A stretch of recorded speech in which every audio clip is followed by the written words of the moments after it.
कि देखो ये सिद्धि आप प्राप्त कर सकते हो, और उसे प्राप्त करने के लिए अनिवार्य क्या है, नॉन नेगोशिएबल क्या है कि आपको आपके मन को वश में रखना है।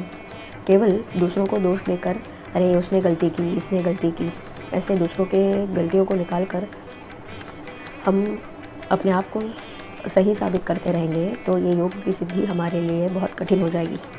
इसीलिए हमें करना ये चाहिए कि किसी भी प्रकार के सिचुएशन में हमें अपने मन को वश में कर लेना चाहिए।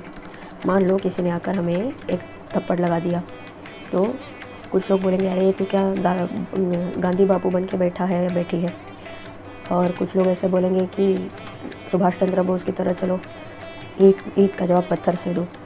लेकिन जिसका भी मन जो है भगवान श्री कृष्ण में लगा है, ऐसे लोग केवल और केवल भगवान की ही सुनेंगे।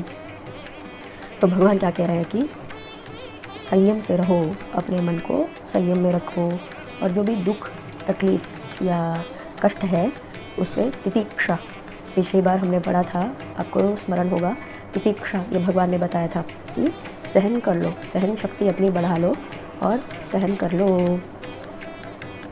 और अपने मन को जो है भगवान में ही लगाओ। तो कितना सहन करें, कब तक सहन करें?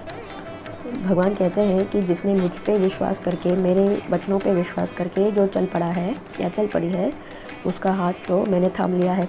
तो ये भगवान का स्वयं का जो है दायित्व हो जाता है कि वे अपने भक्त की रक्षा करें। तो वैसे ही वो खुद ही कवच बन के रह जाते हैं। इसीलिए भले इस प्रपंच में उस भक्त को कुछ ना कुछ कठिनाई आए, पर उसे होगा कुछ नहीं, अंतिम में जीत उसी की होगी। और इसका उदाहरण स्वरूप प्रहलाद है।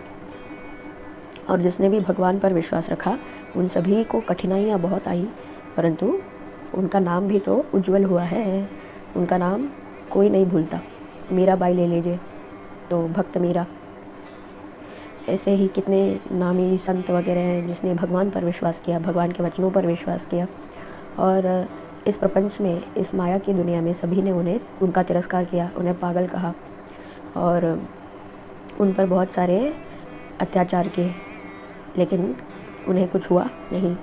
वो जीते जी भी प्रसिद्ध हुए और मरणोपरांत भी उनका नाम आज तक हम लोग बिना भूले हम लेते हैं।